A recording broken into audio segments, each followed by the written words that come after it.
Hello student, welcome to the our class. ચાલ, આપણે જોઈ રહ્યા છીએ પૃષ્ઠ રસાયણ વિજ્ઞાન અને તેની અંદર આજનો ટોપિક છે દ્રાવણ કલામાંથી અધિશોષણ. ચાલો, સૌપ્રથમ આપણે જોવા જઈ રહ્યા છીએ દ્રાવણ કલામાંથી અધિશોષણ. વિદ્યાર્થી મિત્રો, લાસ્ટ પોર્શનની અંદર આપણે જોઈ ચૂક્યા છીએ ફુંડલીચ અધિશોષણ.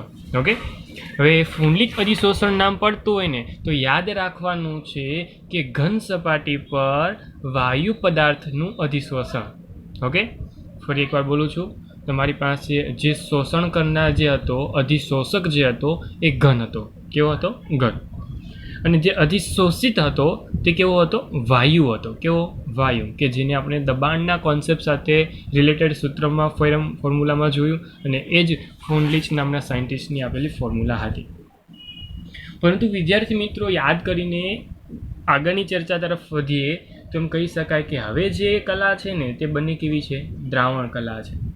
મતલબ એમ ન કહીશ બંને, પણ એમ કહીશ કે હવે જે કલા છે તે દ્રાવણ સ્વરૂપની છે. મતલબમાં તમારી પાસે ઘન પદાર્થ છે અને એની સાથે પ્રવાહી કલા છે.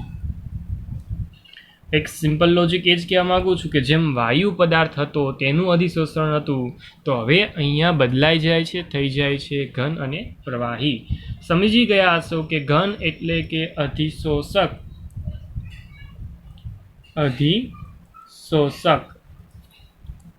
અને પ્રવાહી એટલે કે અધિશોષિત. ક્લિયર? આ વસ્તુને, આ કોન્સેપ્ટ પણ તમે મનમાં બેસાડી દીધો છે, મનમાં યાદ રાખ્યો જ છે, તો એ જ વસ્તુ છે. ક્લિયર ને? ચાલો, હવે આમાં શું થાય છે તો એને એક એક્ઝામ્પલ દ્વારા હું તમને સમજાવવા માંગીશ. આ એક ચોક્કસ એક્ઝામ્પલને સમજી લો કે તમારી પાસે એક બીકર છે. ઓકે, આ બીકરની અંદર હું ભરી રહ્યો છું થોડુંક એવું લિક્વિડ પ્રવાહી, અને એ પ્રવાહી એટલે કયું? ખાસ વિદ્યાર્થી મિત્રો સાંભળજો, અહીંયા જે પ્રવાહી લીધું છે ને એ બે પ્રવાહીનું મિશ્રણ છે. બે પ્રવાહીનું શું છે? મિશ્રણ છે. વિદ્યાર્થી મિત્રો ખાસ સમજો, કેમ કે હું જે મિશ્રણ લેવા જઈ રહ્યો છું એ મિશ્રણ એટલે કે H2O પ્લસ એસિટિક એસિડ. આ બંનેનું મિશ્રણ મેં લીધું છે.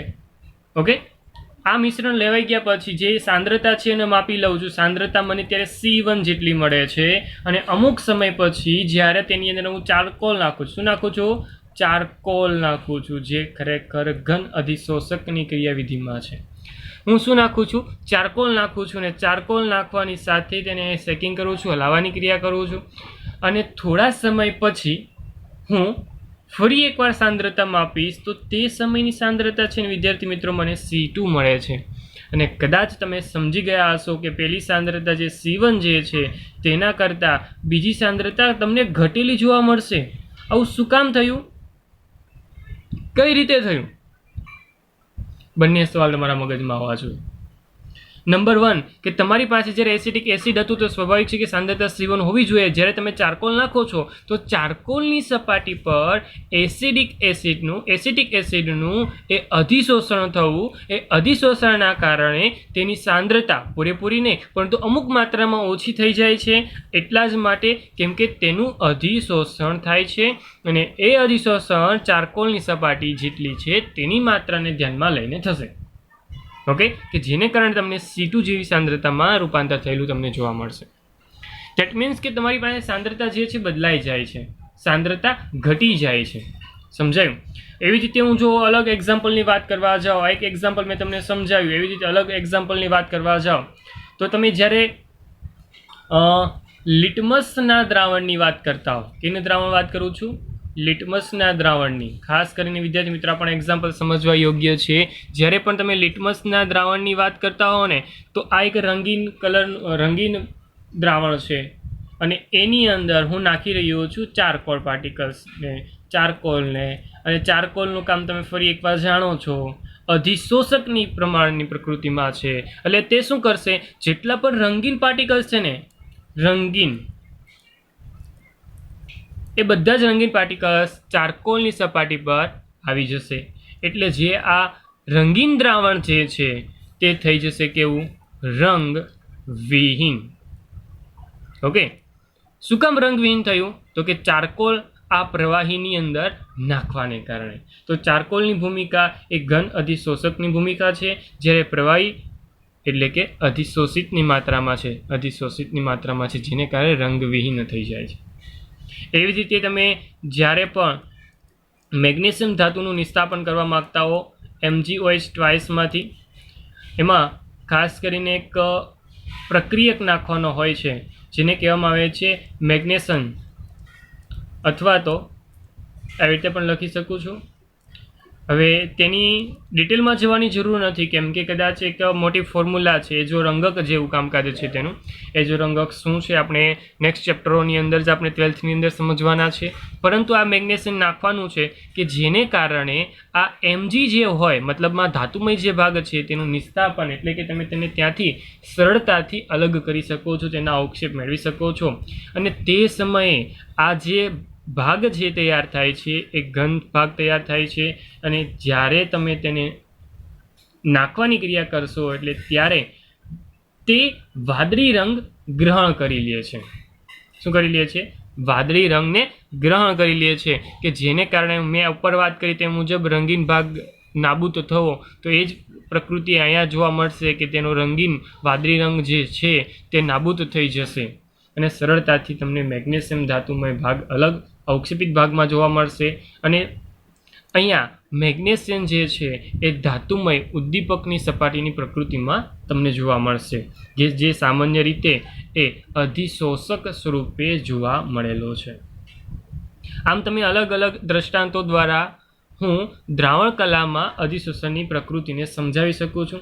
હવે જે પણ પ્રકૃતિ આપણે જોઈ છે ને, એનો એક નાનો કોન્સેપ્ટ, એક નાનો એવો સારાંશની જો વાત કરું, નાના એવા અવલોકનોની વાત કરું, તો અમુક 4 મુદ્દાઓ કે જે તમને ટેક્સ્ટબુક NCERT ટેક્સ્ટબુકમાં પણ આપ્યા છે તે ખાસ યાદ રાખવાના છે વિદ્યાર્થી મિત્રો, કેમ કે તેને અલગ અલગ વાક્ય રચનાને ફેરવીને અલગ અલગ MCQ બનાવી શકાય છે. જેમ કે પહેલો મુદ્દો એવો બનાવી શકાય, અવલોકનોમાં અવલોકનો લખીએ છીએ આપણે, તો અવલોકનોની અંદર કહી શકાય કે અધિશોષણની માત્રા નંબર 1 તાપમાનના વધારા સાથે વધે છે. તાપમાન વધે એટલે શું થશે? અધિશોષણ પણ વધે. ફરી એકવાર, બાય મિસ્ટેક, વધે નહીં, ઘટે. ઓકે, ફરી એકવાર આ વસ્તુને યોગ્ય રીતે હું સમજાવું. ખાસ કરીને જોજો, તાપમાન વધે છે, તાપમાનનો વધારો થાય છે, તો અધિશોષણનું મૂલ્ય ઘટે છે. આ થશે શું? હવે આપણે જાણીએ તે મુજબ વાયુકલા માટે વિચારો, તમને યોગ્ય રીતે સમજાશે. તાપમાન વધે એટલે ગતિ ઉર્જા વધે, ગતિ ઉર્જા વધે એટલે સ્વાભાવિક છે કે જે પણ વાયુઓ હોય કે પ્રવાહી છે તે એક અવસ્થામાંથી બીજી અવસ્થામાં જવાની ક્રિયાવિધિ તરફ આગળ વધે. અને તમે જાણો છો કે એક અવસ્થામાંથી બીજી અવસ્થામાં જ્યારે જવાની ક્રિયાવિધિ હોય તો તમે સરળતાથી જાણો છો તે જ મુજબ એક સપાટી છોડીને બીજી સપાટીમાં અથવા તો બીજા માધ્યમમાં જવાની ક્રિયાવિધિ થતી હોય છે. હું ધાતુમય ભાગ અથવા તેમ કહેતો કે સોલિડ ભાગ છે, હું તાપમાન વધારીશ તો એ લિક્વિડમાં કન્વર્જેશન થવાની ક્રિયાવિધિ કરશે, ના કે તેમાં આવવાની ક્રિયાવિધિ. સમજ પડે છે? આપણે તેને સરળતાથી સમજવું છે તો એ ફક્ત પરમાણુને દૃષ્ટિકોણથી સમજી શકાય છે, તેને સંપર્ક સપાટીને આધારે સમજી શકાય છે. ક્લિયર? તો શું યાદ રાખવાનું છે? તાપમાનના વધારા સાથે અધિશોષણ ઘટે છે. બીજો મુદ્દો યાદ રાખવા માટે, અધિશોષણની માત્રા અધિશોષકની સપાટી ક્ષેત્રફળ પર આધાર રાખે છે. આ વસ્તુ તો કોમનલી છે, કેમ કે આપણે પૃષ્ઠનું રસાયણ જાણીએ છીએ, એટલે પૃષ્ઠ તો હોવું જ જોઈએ જે મહત્ત્વની ભૂમિકામાં હોય. તેવી જ રીતે આ પણ એ જ છે કે અધિશોષકનું સંપર્ક સપાટી ક્ષેત્રફળ જેમ તમે વધારશો તે મુજબ અધિશોષણનું મૂલ્ય પણ તમને વધતું જોવા મળશે. જે માત્રા છે તે માત્રા દ્રાવણમાં રહેલા દ્રાવ્યની સાંદ્રતા પર આધાર રાખે છે. જો સાંદ્રતા વધારે હોય તો તે મુજબની અધિશોષણનું મૂલ્ય પણ વધુ જોવા મળે. સાંદ્રતા જો ઓછી છે તો તે મુજબની સાંદ્રતાને ધ્યાનમાં લઈને અધિશોષણનું મૂલ્ય પણ તમને ઘટતું જોવા મળે છે. ત્યારબાદની છેલ્લી આશા એમ કહી શકાય કે અધિશોષક અને અધિશોષિતના સ્વભાવ પર આધાર રાખે છે. હવે જે વસ્તુ મેં લખી છે એ કદાચ ટેક્સ્ટ બુકને ધ્યાનમાં લઈને જ લખી છે, અને જે સિમ્પલ લોજિક કહું તો ટેક્સ્ટ બુકને ધ્યાનમાં લઈને જ બધી વસ્તુ તમને સમજાવી રહ્યો છું. એનસીઈઆરટી ટેક્સ્ટ બુકને ધ્યાનમાં લઈને જ બધી વસ્તુ કહું છું. તાપમાન વધે છે તો અધિશોષણનું મૂલ્ય ઘટે છે. અધિશોષણની જે પણ પ્રકૃતિ છે, જે પણ માત્રા છે, એ અધિશોષકના સંપર્ક સપાટીને ધ્યાનમાં લઈને વધે છે. દ્રાવણમાં રહેલા દ્રાવ્યની સાંદ્રતા પર પણ આધાર રાખે છે, કે પછી એમ કહી શકાય કે અધિશોષક અને અધિશોષણના સ્વભાવ પર પણ આધાર રાખે છે. હવે જ્યારે ફુંડલીચની વાત કરતા હતા ને તો એ દબાણના સંપર્કમાં આપણે વાત કરતા હતા, દબાણને ધ્યાનમાં લઈને વાત કરતા હતા. ઓકે, તો એવી જ રીતે અહીંયા પણ વાત કરી શકું છું, પરંતુ મારે વાત કરીને સંદર્ભમાં કરવી પડશે. દબાણને સ્થાને હું લઈ લઈશ સાંદ્રતા. તો એ જ સમીકરણને ફરી એકવાર દોહરાવું છું. x/m ઇઝ ઇક્વલ ટુ કે c⁻1/n. મેં શું કરી દીધું? c. હવે આ c શું છે તો તમે જાણો છો તે જ મુજબ સંતુલન સાંદ્રતા. શું છે? સંતુલન સાંદ્રતા. એટલે કે આપણે શું સમજવાનું? સંતુલન સાંદ્રતા એટલે કે જ્યારે અધિશોષણ સંપૂર્ણ હોય તે સમયની સાંદ્રતા, એટલે કે સંતુલન સાંદ્રતા. સંપૂર્ણ અધિશોષણ થયું હોય તે જગ્યા પરની સાંદ્રતાને સંતુલન સાંદ્રતા કહીશું. ક્લિયર? તો આ જે ફોર્મ્યુલા છે તે આપણે પ્રવાહી અવસ્થાને ધ્યાનમાં લઈને બોલી શકીએ છીએ. જો તેનું જ ઘાતાંકીય એટલે લઘુગુણકવાળું સમીકરણ જોતું હોય, મતલબમાં લોગવાળું સમીકરણ જોતું હોય, તો log x/m is equal to log k plus 1/n log c. Okay ને? બેઠી વસ્તુ છે તૈયાર થતી, કે જે આપણે યોગ્ય રીતે આગલા ભાગની અંદર, એટલે કે જ્યારે આપણે ફુંડલીચની વાત કરી હતી ત્યારે વસ્તુ સમજી હતી, એના પરથી આપણે ગ્રાફ દોર્યા હતા. તો ફરી એકવાર આના પરથી જો ગ્રાફ દોરવા જાઓ તો સીધી રેખા જ મળવાની છે. મને r/log k જ મળવાનો છે, ઢાળ મને 1/n જ મળવાનો છે. તો આ બધી જ વસ્તુ સમાન જોવા મળશે. ઓકે ને? પરંતુ અહીંયા જે કોન્સેપ્ટ છે એ સાંદ્રતાના બેઝિસ પર છે. જેમ આપણે અહીંયા વાત કરતા હતા કે એસિટિક એસિડ જે છે એ સ્વાભાવિક દૃષ્ટિકોણથી સાંદ્રતાનું મૂલ્ય ચેન્જ કરે છે. ઓકે ને? તો સાંદ્રતાનું મૂલ્ય ચેન્જ શું કામ થાય છે? તો કે તમારી પાસે જે ચારકોલ છે તેને નાખીએ છીએ. હવે સ્વાભાવિક છે કે હું એક્ઝામ્પલને યોગ્ય રીતે સમજવાની ફરી એકવાર તૈયારી કરાવું તો એમ કહેતો હોઉં કે પ્રાયોગિક રીતે જો એસિટિક એસિડ જુદી જુદી સાંદ્રતાવાળા દ્રાવણો માટે જો આ પ્રયોગો ફરી એકવાર દર્શાવતો હોવ, આ પ્રયોગને ફરી એકવાર ધ્યાન પર લેતો હોવ, જુદી જુદી સાંદ્રતા છે. સમજો ખાસ કરીને સાંદ્રતા હવે જ્યાં એક લીધી હતી C1, એ હવે સાંદ્રતા અલગ અલગ કરી નાખું છું. એકમાં C1 લઉં છું, બીજા પાત્ર માટે C2 લઉં છું, ત્રીજા પાત્ર માટે કોઈ C3 લઉં છું. આમ અલગ અલગ પાત્ર હું લઉં છું. ઓકે, હવે જુદા જુદા ફ્લાસ્કમાં દ્રાવણના સરખા કદના જથ્થો હું તૈયાર કરું છું. મતલબમાં બધામાં એક્ઝામ્પલ તરીકે મેં 1 લીટર લીધેલું છે. હું તમને ખાસ આકૃતિને સાથે થોડુંક નાનું દ્રષ્ટાંત આપીને સમજાવું છું કે જેથી તમને વધુ સમજ પડી શકે. હવે એક કોમનલી આકૃતિ તૈયાર કરું છું. આ બધા 1 લીટરના પાત્ર તૈયાર કર્યા છે. પાત્રની અંદર સિમ્પલ લોજિક મુજબ એસિટિક એસિડ જ છે, અલગ અલગ સાંદ્રતાવાળું. મતલબ એસિટિક એસિડ પ્લસ પાણી, પાણીની માત્રા વધુ ઓછું હશે એટલા માટે એમ કહીશ કે તેની સાંદ્રતા અલગ અલગ છે. અને આમ કુલ 3 સાંદ્રતા મુજબનું તમને મેં સોલ્યુશન બનાવીને આપ્યું છે, C1, C2 અને C3. આ 3 જે સાંદ્રતા છે ને એ છે એસિટિક એસિડની અલગ અલગ સાંદ્રતા. ઓકે, સમજો ખાસ કરીને. ધેટ મીન્સ કે તમે અલગ અલગ 3 બીકર લીધા છે અને તેની અંદર તમે અલગ અલગ માત્રાની અંદર સાંદ્રતા લીધી છે, પરંતુ જથ્થો કેટલો છે? સમાન છે, 1 લીટર જેટલો. ઓકે, જ્યારે તમે તેની અંદર નાખતા ચારકોલની માત્રા જે છે એ ચારકોલની માત્રા પણ એક સરખો જથ્થો નાખો છો. ઓકે, એક સરખો જથ્થો તમે નાખી રહ્યા છો. તો સ્વાભાવિક દૃષ્ટિકોણ મુજબ તમારી પાસે સાંદ્રતાના અલગ અલગ મૂલ્ય આગળ જોવા મળતો તફાવત પણ અલગ અલગ તમને જોવા મળશે. અને બધામાં એક ચોક્કસ તફાવત તમને જોવા મળશે ને એ સાંદ્રતાનો તફાવત જેને આપણે બોલીશું x, એટલે કે અધિશોષણ. ઓકે ને? કેમ કે આપણે જાણીએ છીએ કે જ્યારે ફુંડલીચનું અધિશોષણ આપણે સમજતા હતા, એટલે અથવા એમ કહી શકાય કે એનું સમીકરણ જ્યારે સ્વરૂપ સમજતા હતા ત્યારે આપણે એમ પણ કહેતા હતા એક્સ એટલે કે શું છે, જે અધિશોષણની માત્રા છે તે. તો અહીંયા એ સાંદ્રતાનો તફાવત શું છે, તો એ જ પ્રકૃતિમાં દર્શાવે છે કે જે તફાવત એ સામાન્ય દૃષ્ટિકોણ મુજબ અધિશોષણનું મૂલ્ય તમને આપે છે.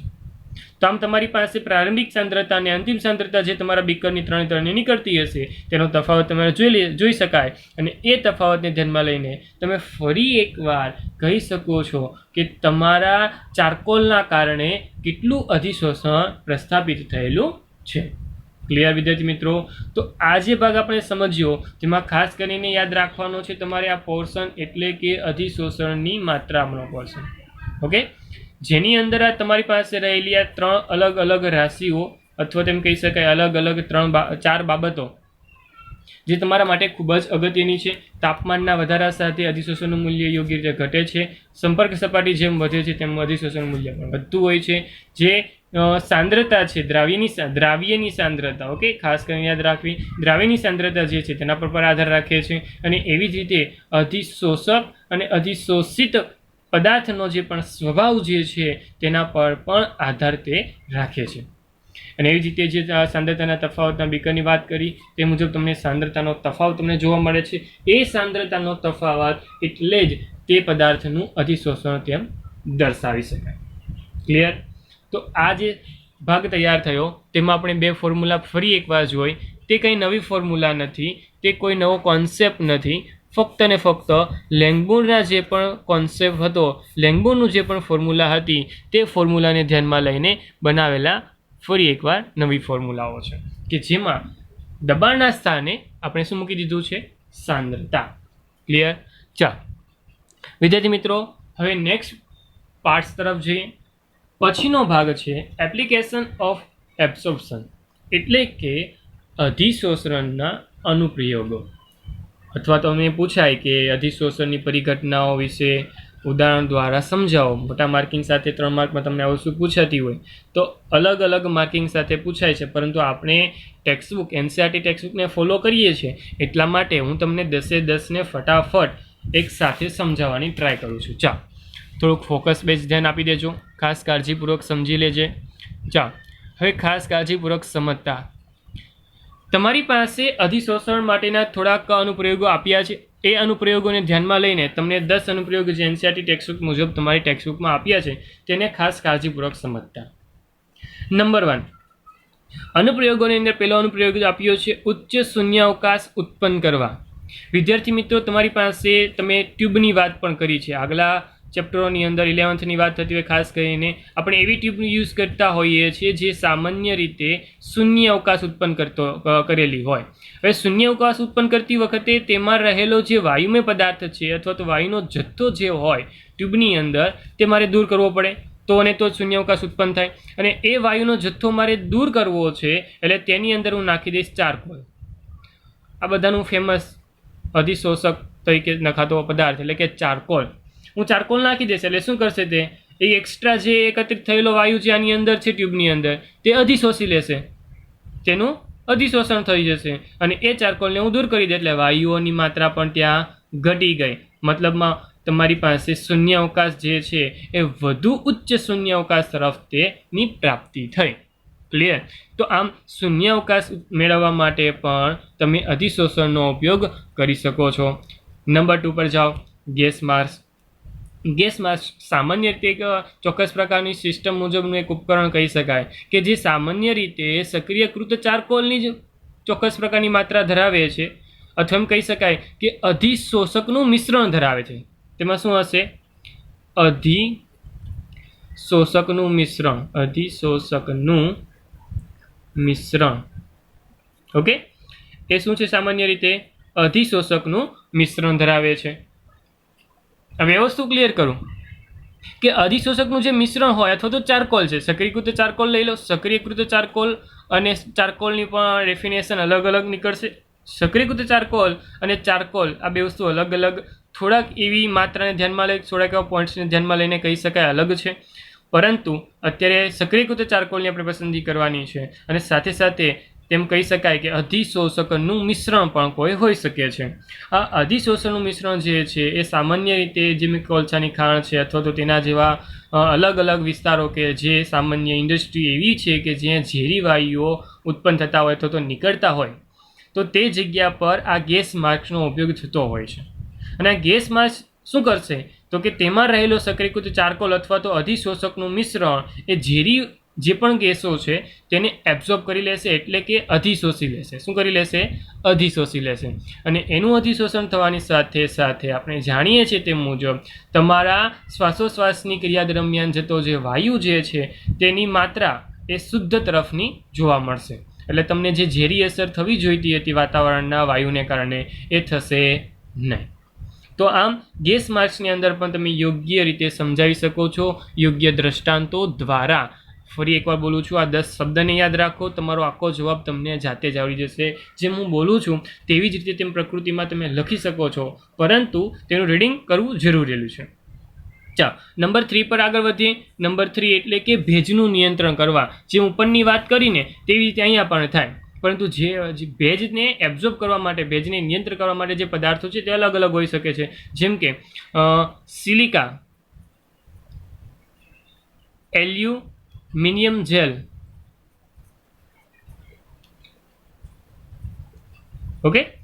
હવે ભેજ દૂર કરવા માટે સામાન્ય રીતે આવા પદાર્થોનો ઉપયોગ થાય છે. આના સિવાય પણ બહુ બધા પદાર્થો છે જે લેબોરેટરીની અંદર પણ ઉપયોગમાં આવતા પદાર્થો અલગ કંઈક હોઈ શકે છે કે જે સામાન્ય ભેજને એબ્ઝોર્બ કરવા માટે વપરાતા ભાગોના સ્વરૂપમાં તે વપરાય છે. અને તે ક્રિયા શું કરશે તો કે અધિશોષકની પ્રકૃતિમાં જ હશે, જે કરશે અધિશોષણ, કે જેને કારણે જે પણ વાયુમય પદાર્થ છે અથવા તો જે પણ ભેજના પાર્ટિકલ્સ, પાણીના પાર્ટિકલ્સ છે તે પાર્ટિકલ્સને એબ્ઝોર્બ કરી લેશે, શોષી લેશે, અધિશોષણ કરી લેશે, કે જેને કારણે ભેજની માત્રા દૂર થઈ જાય.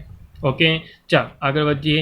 દ્રાવણોમાંથી રંગીન દ્રવ્યને દૂર કરવા. આ વિદ્યાર્થી મિત્રો, આ તો થોડી વાર પહેલાં જ આપણે ઉપરના ભાગમાં સમજ્યા કે દ્રાવ્ય કલામાંથી અધિશોષણની વાત કરી હતી. તે જ હતું કે પ્રાણી ચારકોલ જ્યારે વાત કરું કે રંગીન દ્રાવણમાં નાખી દઉં, એટલે સ્વાભાવિક છે કે જો રંગીન દ્રાવણમાં તે પડશે એટલે તે શું કરશે તો કે રંગ જે છે તેને દૂર કરી લેશે અને કેવું થઈ જશે દ્રાવણ?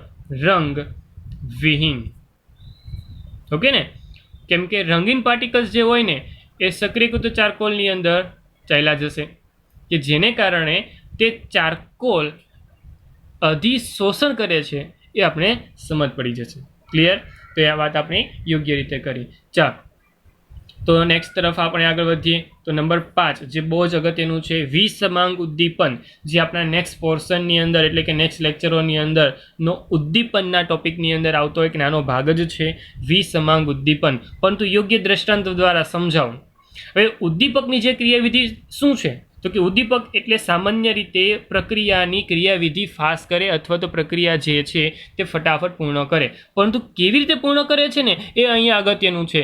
એ પૂર્ણ કરવા માટે ધાતુમય ભાગ અથવા તો ઉદ્દીપકનો જે પણ વિસ્તાર છે અથવા તો જે પણ સંપર્ક સપાટી છે તેના કારણે તે પૂરી થાય છે, અથવા કહી શકાય છે કે તેના કારણે તે પ્રક્રિયામાં વેગ મળે છે.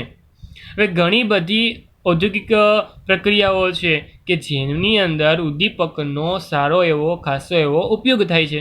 એટલા માટે આપણે કહી શકાય કે વિસમાંગ ઉદ્દીપનની જે પણ પ્રોસેસ છે તે અધિશોષણને ધ્યાનમાં લઈને બહુ જ અગત્યની છે, જેની અંદર તમે ઘન ઉદ્દીપક વાપરી શકો છો. તેવા એક્ઝામ્પલોની વાત કરું, જેમ કે તમે જાણો જ છો N2 + H2 gives NH3. Okay ને?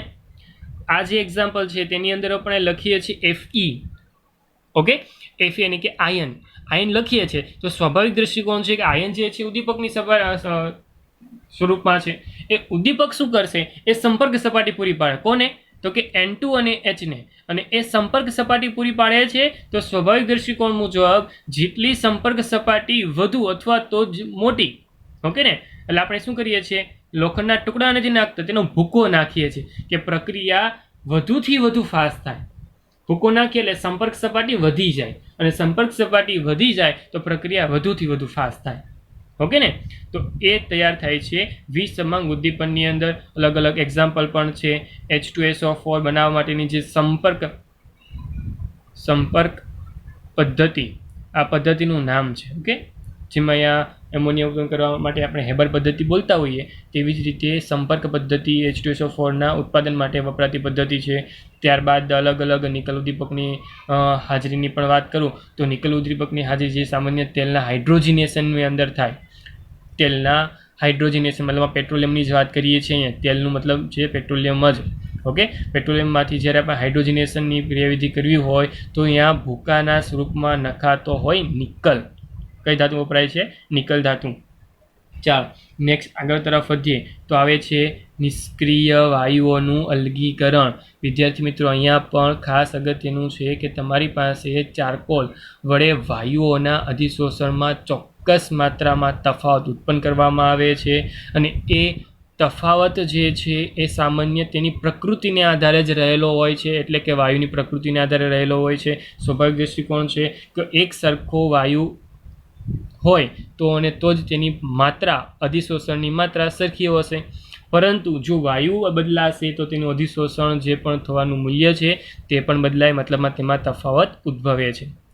આ તફાવતના કારણે જ ઉમદા વાયુઓના મિશ્રણને તમે સરળતાથી જુદા જુદા તાપમાને નારિયેલ ચારકોલ પર અધિશોષણ દ્વારા અલગ કરી શકો છો. મતલબમાં તમે તેને અલગ અલગ કરીને મેળવી શકો છો. વિદ્યાર્થી મિત્રો, અહીંયા ખાસ કરીને વપરાતો એક નાનો ભાગ જુદા જુદા તાપમાને નારિયેળ ચારકોલ ખાસ યાદ રાખવાનું છે. સાથે સાથે એમ પણ કહીશ કે ખાસ અહીંયા અગત્યનું શું છે તો કે વાયુઓના અધિશોષણમાંના તફાવતને કારણે, ઓકે, ખાસ યાદ રાખજો, આ તફાવત ઉત્પન્ન થાય છે ને તેને કારણે જ અહીંયા 1 by 1 તમે સરળતાથી અલગ અલગ વાયુને તેને ક્રમબદ્ધ રીતે અલગ કરી શકો છો અથવા તો તેને અલગ અલગ તારવણી કરીને અલગીકરણ તમે કરી શકો છો. અહીંયા અગત્યનું છે તે વાયુઓમાંના તફાવતને કારણે ઉમદા વાયુના મિશ્રણને અલગ અલગ તાપમાને થતું અધિશોષણ. ઓકે, એટલે અહીંયા પણ અગત્યનું છે તમારા માટે અધિશોષણ. હું મુદ્દા નંબર 7ની વાત કરું તો એ મુદ્દા નંબર 7 એટલે કે રોગ મટાડવા માટે ખાસ અગત્યનું. કેમ કે રોગ મટાડવા માટે સર કઈ રીતે? તો ખાસ આપણે એમ કહીએ છીએ કે જીવાણુઓ, ઓકે ને, તો ઘણા બધા ઔષધો જીવાણુને તેમના અધિશોષિત કરી લે છે અને એ જે પણ અધિશોષિત પદાર્થ જે છે જેને આપણે ઔષધિ કહીએ છીએ, જે લેબ સ્વરૂપમાં લગાવતા હોઈએ છીએ અથવા તો કોઈ ક્રીમના ભાગ સ્વરૂપે લગાવતા હોઈએ છીએ. ઓકે ને, આપણે ત્વચાના ઉપરના ભાગમાં જ્યારે જીવાણુઓની વાત થતી હોય તો એ વસ્તુની ક્રિયાવિધિ આપણે કરીએ છીએ તો એ અધિશોષણની ક્રિયાવિધિ થતી હોય છે કે જેને કારણે તે ભાગના બેક્ટેરિયા છે અથવા તો જીવાણુઓ જે છે તે સરળતાથી મરી જાય છે અને તેને કારણે જ રોગ પ્રતિકારક જે પણ ભાગ તૈયાર થતો હોય તે થવાને કારણે રોગ મટે છે. ઓકે, તો એ વસ્તુ માટે પણ અધિશોષણનું મૂલ્ય બહુ જ અગત્યનું છે. ત્યારબાદ આપણે આગળ વધીએ તો આવે છે ફીણ પ્લવન પદ્ધતિ. વિદ્યાર્થી મિત્રો, ફીણ પ્લવન પદ્ધતિ પણ તમે આગળ ધોરણ 10ની અંદર શીખી ગયા છો, સમજી ગયા છો. સલ્ફાઇડ અયસ્કને આપણે દૂર કરવાની વાત કરતા હોઈએ તો આ સામાન્ય પદ્ધતિનો ઉપયોગ થતો હોય છે.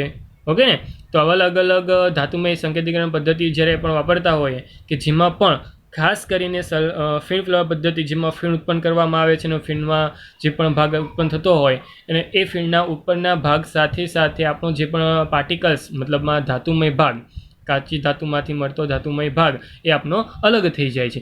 પરંતુ ધોરણ 10ની અંદર આવતા એ બે શબ્દ જે તમને યાદ હશે અને પહેલો શબ્દ તેની અંદર જોવા મળે છે પાઇન ઓઇલ.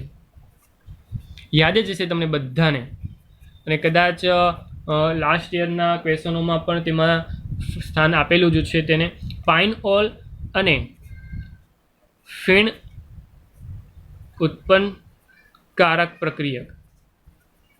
ઓકે ને, આ બે પ્રકારના પ્રક્રિયકો તેની અંદર વાપરવામાં આવે છે. વિદ્યાર્થી મિત્રો, ચિંતા ન કરતા, જો યાદ નથી ને તો કાંઈ વાંધો નહીં, કેમ કે આપણે આગલા ચેપ્ટરોની અંદર આ ફરી એકવાર આપણે ધાતુમય ભાગોના નિષ્કર્ષણોની અંદર આપણે તેને યોગ્ય રીતે સમજીશું.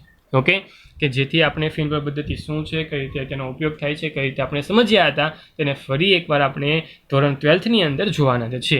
તો કોઈ ચિંતાની બાબત નથી. ચાલો નેક્સ્ટ તરફ આગળ વધીએ. અધિશોષણ સૂચકો. સૂચકોનું નામ પડે એટલે તમને લેબના સૂચકોનું યાદ આવવું જ જોઈએ. નો ડાઉટ લેબના સૂચકોની તો વાત યોગ્ય રીતે હોઈ શકે છે, પરંતુ અહીંયા કેવાક એક્ઝામ્પલો એવા છે કે જે કેટલાક અવક્ષેપ, જેમ કે હું વાત કરી દઉં સલ્ફર હેલાઇડની. ઓકે ને, એ સલ્ફર હેલાઇડ જે છે ખાસ કરીને સાંભળજો વિદ્યાર્થી મિત્રો, સિલ્વર હેલાઇડ. જે પણ સિલ્વર હેલાઇડની સપાટી જે છે, આની સપાટી જે છે એક ચોક્કસ સપાટી પર તમે ઇઓસિન, જે સામાન્ય રીતે ઇઓસિન અને ફ્લોરેસિન, ઇઓસિન અને ફ્લોરેસિન જેવા રંગકોનું અધિશોષણ થઈ જાય.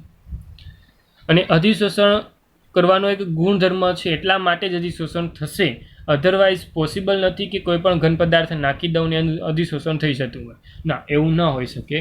તો ફરી એકવાર બોલું છું કે સિલ્વર હેલાઇડની સપાટીને ઇઓસિન અથવા તો ફ્લોરેસિન વગેરે જેવા કેટલાક રંગકોના આધારે અધિશોષણ કરવાનો ગુણધર્મ હોય, તેને કારણે તે અંતિમ બિંદુએ તેની લાક્ષણિકતાને આધારે તે રંગ પેદા કરતું હોય છે અને રંગ પરિવર્તન પામતું હોય છે.